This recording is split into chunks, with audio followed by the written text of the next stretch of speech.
கொம்பன் விநாயகனது பேரொரு கருணையினாலே இன்று என் தியான வகுப்பிலே ஒரு முக்கியமான ஒரு தகவலை பகிரப்போகிறேன். நான் சொல்வதைப் போல இது ஸ்லோ, ஸ்டெடி அண்ட் சக்ஸஸ்ஃபுல் என்ற வகையிலே தான் இருக்கும். ஒரு 18வது வயதிலே சென்னைக்கு செல்கிறேன். சிஏ படிக்க வேண்டும் என்ற ஒரு ஆர்வம். ஒரு மனிதரை பார்க்கிறேன். அந்த மனிதர் ஒரு அமெரிக்கன். அவர் என்னென்னா ஒரு 80 வயசுன்னு அப்புறம்தான் எனக்கு தெரிஞ்சது. என்னிடம் பேசிக்கொண்டிருக்கும் பொழுது அவர் சொன்னார், எனக்கு தமிழ் அவ்வளவா தெரியாது, நீ ஆங்கிலத்திலே தான் எனக்கு உரையாடத் தெரியும், நீ அமெரிக்க ஆங்கிலம் என்பது சற்று வித்தியாசமாக தானே இருக்கும், நீ உன் எண்ணங்களை உருவகப்படுத்து, நான் உன்னுடன் அந்த எண்ணங்கள் வழியாக என்னால் தொடர்பு கொள்ள முடியும் என்றார். இந்த அமெரிக்கரை எனக்கு அறிமுகப்படுத்தி வைத்தது கொல்லிமலை சித்தர். கொல்லிமலை சித்தர் என்றும் நான் ஐயா என்றும் அப்பப்போது மேற்கோள் காட்டியிருப்பேன். இந்த கொல்லிமலை சித்தர் என்பவர் வாசி யோகத்திலே மிக மிக சிறப்பானவர். ஒரு anti aging process, reversal of age என்றெல்லாம் சொல்லுவார்களே, அதை ஓரளவு சாதித்து வைத்திருந்தார். அதாவது அவருடைய 100வது வயதிலே அவர் ஒரு 40 வயது இளைஞரை போல இருக்கக்கூடியவர். இந்த கொல்லிமலை சித்தரின் வாழ்க்கை முழுவதுமே அவருக்கான ஆய்வே மரணமில்லா பெருவாழ்வு வாழ்வது எப்படி என்பது தான். எனக்கோ என்னுடைய உலகம் சார்ந்த தேடல்கள். கொல்லிமலை சித்தர் வழியாக இவரது அறிமுகம் கிடைத்தது. இந்த வெளிநாட்டுக்காரரும் இதே போன்ற ஒரு தேடல் உடையவர். சமீப காலங்களிலே சொல்கிறார்களே, சிலர் கெட்ட பழக்கத்திலெல்லாம் மாட்டிக்கிறாங்க அப்படின்னு. அதுபோல இவரது மகன் அங்கே தேவையில்லாத சில பழக்க வழக்கங்களில் மாட்டிக்கொண்டு அதிலிருந்து அவனை எவ்வாறு விடுவிப்பது என்ற ஒரு ஆய்வை மேற்கொண்டவர். அதற்காக பல்வேறு மனோதத்துவ நிபுணர்களையும் அதேபோல் மருத்துவ மேதைகளாக கருதப்பட்டவர்களையும் சித்தர்கள், அமானுஷ்யங்கள் போன்றவற்றை தெரிந்தவர்களையும் தொடர்பு கொண்டு இவர் சிலவற்றை உள்வாங்கிவிட்டார். அதாவது என்னென்னா, மனிதனுக்கு இந்த மூப்பு என்பது, மறுரணம் எனும் மரணம் என்பதை எல்லாம் சில வகை கட்டுப்பாடுகளால் தள்ளி போட இயலும், நோய்களின் தன்மைகளை மாற்ற இயலும் போன்றவற்றை கண்டுபிடித்து விட்டார். உதாரணமாக சொல்லணும் அப்படின்னா, நம்ம உடம்புல சுவாதிஷ்டானம்ன்ற சக்கரத்துக்கு நமக்கு அங்கே இருக்கக்கூடிய ராகினி என்ற தேவதை பாப்ப நாசினியாக செயல்பட்டு பல்வேறு நோய் நிலைகளை தீர்த்து விட இயலும் என்றெல்லாம் அவர் ஆய்வு செய்ய துவங்கிவிட்டார். என்னை பேசிக்கொண்டிருக்கும் பொழுது ஒரு காகம் வருகிறது.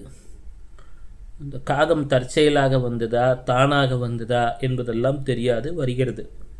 இதன் ஓசையை கேட்டுப்பார் என்று சொன்னார். இந்த ஓசையை கேட்கும்போது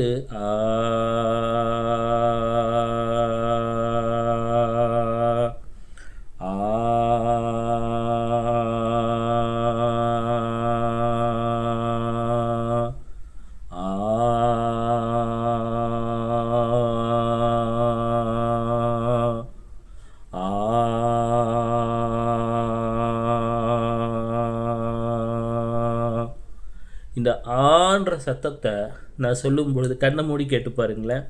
உங்கள் உணர்வு உங்கள் மூலாதாரத்திலே சென்று விடும். மீண்டும் சொல்கின்றேன், ஆ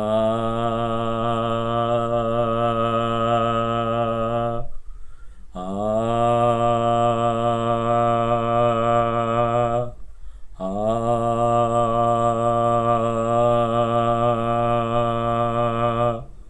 உலகத்திலே எல்லா சத்தத்துக்கும் ஆதாரம் இந்த அகாரம்தான். அப்போது அகர முதல எழுத்தெல்லாம் உலகு, இந்த அகாரத்திலே லயிக்க தோணும்.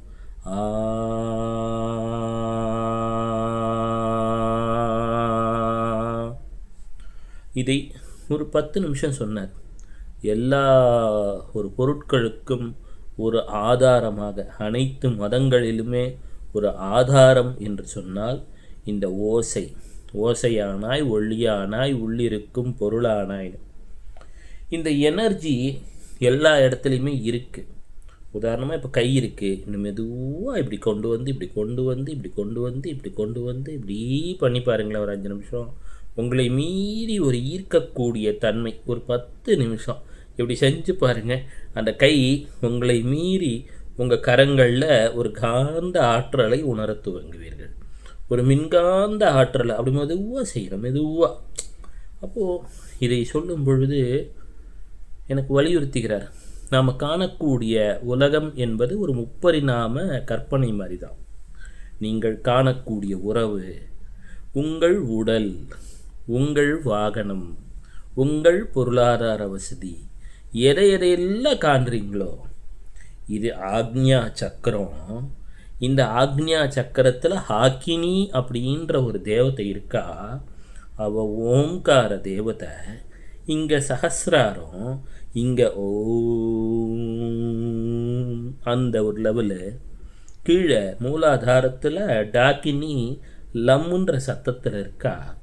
மூலாதாரம் திருப்பரங்குன்றம். ஒரு கணக்கு, இப்போது ரொம்ப டீட்டெயில்டாக போய் பயமுடுத்த வேண்டாம். அப்போது இந்த ஈர்ப்புத்தன்மை நம்மை ஒரு சூழலிலே நாம் உருவாக்கி கொண்டிருக்கிறோம். உங்களை சுற்றி நிகழக்கூடிய ஒவ்வொரு நிகழ்வும் நீங்கள் இந்த கணம் உருவாக்கி கொண்டிருக்கிறீர்கள். நான் செழிப்பானவன், நான் பொருளாதார வசதிகள் உடையவன், நான் நன்றாகத்தான் இருக்கிறேன், நலமுடன் தான் இருக்கிறேன், இறைவன் எனக்கு பரிபூர்ண ஆரோக்கியத்தை அருளி இருக்கிறான் சொல்லிக்கிட்டு இருக்கோம். அப்போது அந்த சொல்லக்கூடிய சொல் பலிதமாக வேண்டும் என்று சொன்னால் மூலாதார சக்கரம் முதலிலே இயங்க வேண்டும். அந்த மூலாதார சக்கரத்தை இயக்க வேண்டும் என்று சொன்னால்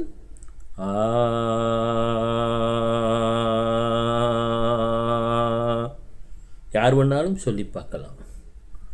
அப்போது இந்த உடல் என்று சொல்வது மூலாதார சக்கரத்தில் மூண்டழு கணலை காலால் எழுப்பும் கருத்தறிவித்தே அப்படின்னு நாங்கள் அவ்வை பிராட்டி விநாயகர் அகுல்ல. அந்த கால் என்று சொன்னால் வாசி. அந்த வாசி எவ்வாறு நிலைப்பெறும்? அகார விருத்தின்னு இப்போ நான் சொன்னேன் இல்லையா, ஓரெழுத்து எதையும் கற்பனை பண்ண வேண்டாம். கண்ணை மூடிக்கொண்டு அந்த ஆளை லயிக்கிறீங்க. ஒன்றும் இப்போதைக்கு இன்றைக்கி சும்மா பிகினிங் ப்ராக்டிசஸில் எதுக்கு போய், ஆனால் பிகினிங்கில் சொல்லித்தர ஏபிசிடி ஆவண்ணா ஆனால் தான் கடைசி வரைக்கும் எல்லாத்தையும் உருவாக்க போகுது. இப்போ முதல்ல என்ன ஏன்னா பொறுமையாக தான் எடுத்துகிட்டு போகணும். ஏன் வேகமாக? காலத்தை நாம் கட்டுப்படுத்த இயலும், காலத்தால் நாம் கட்டுப்பட தேவையில்லை. நம் நேரத்தை, நல்ல நேரத்தை நாம் உருவாக்க முடியும். ஓசையின் தன்மைகள் அறிந்துவிட்டால் அந்த ஓசை உயிரானாய் ஒளியானாய் என்று சொல்லக்கூடிய வகையிலே எந்த ஒரு துன்பத்தையும் மாற்றி இன்பத்தின் நிலையை எய்து வைத்து விட முடியும். அப்போ என்ன தேவை? பொருளாதார மேம்பாடு தேவை என்று சொன்னாலும் அதுக்கும் இதுதான் பிகினிங்கு.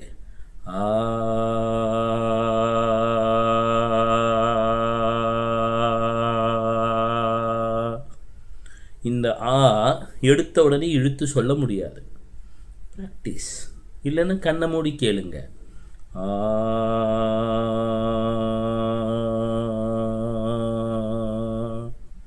மீண்டும்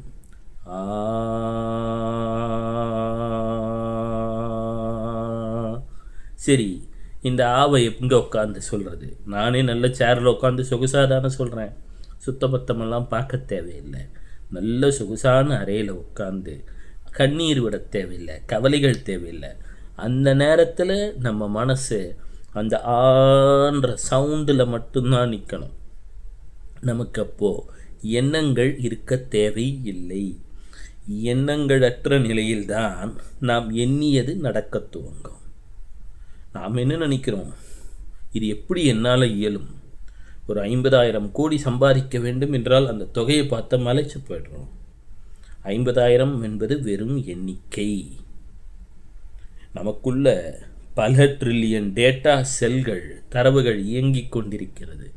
இது சாத்தியம் என சொல்லும் பொழுது அதுவும் சாத்தியம்தான். உலகத்திலேயே அதிசயமான ஒரு பொருள் என்று சொன்னால் இந்த மனித உடல் தான். இந்த மனித உடல் ஒவ்வொரு வினாடியும் தெளிவாக இயங்கிக் கொண்டிருக்கிறது.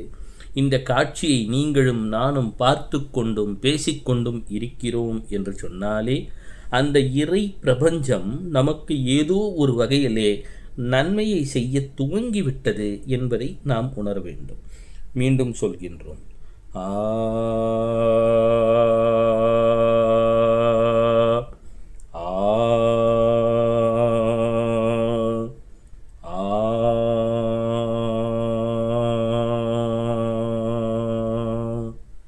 இந்த அகாரம் என்பது ரொம்ப சக்தி வாய்ந்தது. அதுவும் இதை ஒரு தீட்சை பெற்ற குரு சொல்லி தரும்பொழுது இந்த சவுண்டோட வேல்யூ வேறு. இது எப்படின்னா, ஒரு பெரிய அதிகாரியை பார்க்க போகிறீங்க அல்லது ஒரு பெரிய ஒரு அரசியல் தலைவரை, அவருக்கு தெரிஞ்ச ஒருத்தர் ஒரு பேரை சொல்லுங்கன்னு சொன்னால் அதுக்கான மதிப்பு வேறு.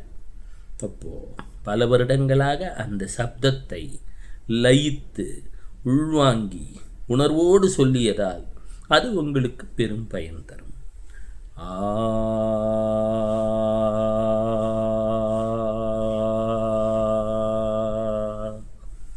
அப்போது அந்த வெள்ளைக்காரரை பார்க்கிறேன்.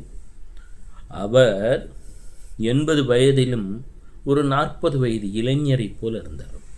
ஏனென்றால் அதற்குரிய உணவு கட்டுப்பாடு, தியானம், தவம், சிவப்பழமாக காட்சி தந்தார். அப்பொழுது அவர் சொன்ன வார்த்தை, முதலிலே இந்த அகாரம் என்ற ஓசையை பிடித்துக்கொள். இந்த அகாரத்தை அனுதினமும் சொல்ல துவங்கு என்று ஒரு பயணத்தை துவக்குகிறார். தியானம் என்பது ஒரு பயணம். இது எங்கே இருக்கக்கூடிய பயணம்? நமக்குள்ளே நாம் செய்யக்கூடிய பயணம். வெளியில் இருக்கிற எல்லாத்துக்கும் ஏஐ வந்துருச்சு. நல்லா பாட்டு பாடணுமா, ஒரு மிஷினை போட்டால் அது பாட்டு பாடுது. நல்ல ஒரு நடிகராக நடிக்க வைக்கணுமா, ஏஐ நடிச்சிருது. இப்போ ரொபோட்டிக் சர்ஜரின்னு கூட ஆப்ரேஷன்லாம் கூட ஏஐ பண்ண ஆரம்பிச்சிருச்சு. ஆடிட்டர் வேலையும் ஏஐ பண்ணுது. ஆனால் நமக்குள்ள நாம் நம்மை தேடக்கூடிய ஒரு செயல் இருக்கிறது. நாம் யார் என்று தேடக்கூடியது. அது ஏஐ செய்ய முடியாது. அதை செய்வது யார்? ஒரு குரு. அந்த குரு தான் அந்த செயலை உணர்ந்திருக்க வேண்டும். அப்போது முதல்ல நாம் நம்மை உணரத் துவங்கக்கூடிய நிலையிலே வழிகாட்டக்கூடிய குரு மிக பெரும் உபகாரத்தை தனக்கும் செய்து கொள்கிறார், உங்களுக்கும் செய்து கொண்டிருக்கிறார். காரணம், இந்த பிரபஞ்சம் என்பது நாம் மனித பிறப்பெடுத்தது மீண்டும் பிறவாமல் இருக்க வேண்டியதற்காக இந்த பிறப்பு. அப்போது இதற்கு அடுத்த ப்ரமோஷன் என்ன? இதுக்கு பிறவாமை வேண்டும். அந்த பிறவாமை வேண்டும் என்று சொன்னால் வாழ்க்கையிலே நாம் நினைக்கக்கூடிய எண்ணங்கள் என்ற ஒரு நல்ல ஆசைகள் நிறைவேறணும். இல்லைனா ஆசைப்பட்ட மனம் மீண்டும் பிறக்கும், எண்ணங்கள் மீண்டும் எழுக்கும். அந்த எண்ணங்கள் வாழ்க்கையிலே வெற்றி பெற வேண்டும் என்று சொன்னால் இந்த பிரபஞ்சத்திலே ஓசைகளை பயன்படுத்த தெரிய வேண்டும். இந்த குறிப்பிட்ட ஓசை இந்த குறிப்பிட்ட ஃப்ரீக்குவென்சியில் சொல்லும் பொழுது இந்த செயல் நம் வாழ்க்கையிலே நடக்கும். அவ்வாறு நடந்துவிட்டால் நம் எண்ணங்கள் சற்று படிப்படியாக குறைய துவங்கும். நாம் நமது முக்திக்கான வழியை தேடத் துவங்குவோம். அப்போ அனைத்துக்கும் ஆதாரமாக இருப்பது என்ன?